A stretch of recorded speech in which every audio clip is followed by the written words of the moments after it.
Hi everyone, my name is Paul Budarak. This video is for Dr. Martin's SEC 501 class, and it's my Dispositions to Teach video.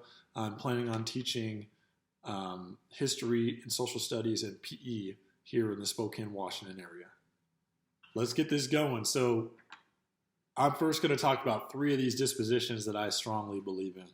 So the first one being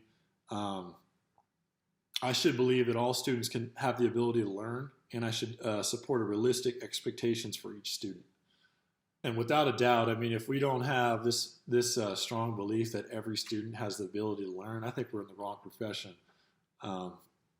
Every student can be touched. Every student can have great potential, and it's our main responsibilities as educators to try to tap into that potential that each student has, and also allowing them to have a successful and nourishing environment to allow them to become the kind of students that they're capable of being.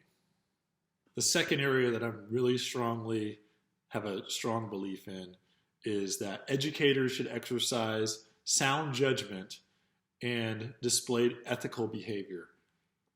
Sound judgment and ethical behavior, we are all role models for these students. Every day in the classroom, them seeing us not only at a professional level, but also seeing the way that we hold ourselves, the way that we present ourselves, the things that we say in class, the way that we respond to certain things. It's all seen, and it's all very important for children to have an understanding of who we are as educators. So once again, having sound judgment in the classroom and being ethical for ourselves, because we are the ultimate role models in those schools. This brings us to the last one I'm going to touch on. Out of the three that I strongly agreed on, this is number 3. Educators should model integrity by words and actions. How do we model our integrity? With words and actions. Those two things are always seen within the school, whether it's in a classroom, in the halls, in administrators' offices, wherever it may be. If you coach a sport, your integrity and your actions are always being judged. The way that you speak to your students, and whether it's a casual nature in the class or it's just answering a question, holding yourself to the utmost integrity and also delivering respect to the students. If you give respect to students, they're definitely going to get back to you.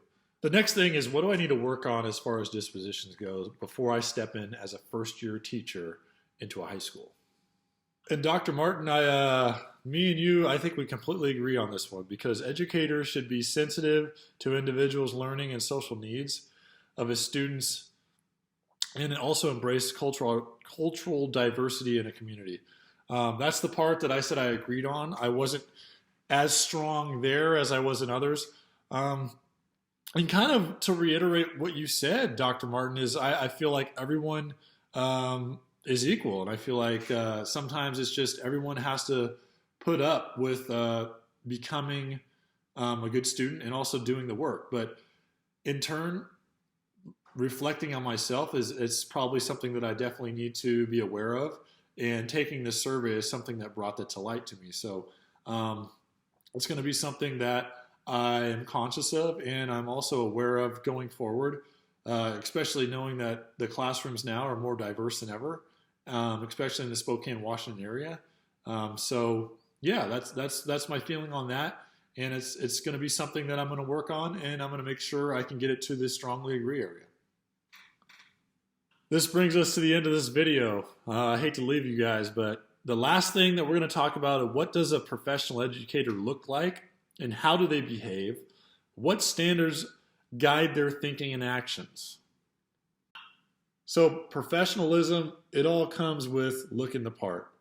You got to dress right, have some nice dress pants on, a nice collared shirt, make sure you shave, make sure that you take care of your hair, comb your hair. It's very important that you look the part. The great Deion Sanders used to say, look good, feel good, play good. So I always apply that to any professional setting.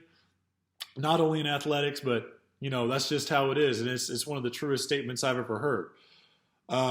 So how do they behave? And I think we've touched on that multiple times within this video. Being ethical, being sound in your judgment, making sure that you understand and I understand that I'm a role model for each and every one of these students, as well as my coworkers and others as well. What standards do that guide our thinking? It's exactly what we just filled out. It's this survey that was dealing completely with our dispositions. So I really appreciate you guys watching this video. Dr. Martin, this is an amazing platform. It's one of the coolest things I've done for a class. I wanted to say thank you for that. I'm currently in San Diego, guys. I hope you guys all enjoyed the rest of your 6 weeks here. It's been great, and it's been awesome getting to know you guys on the forum. So thanks again, and I hope you guys have a great rest of your day.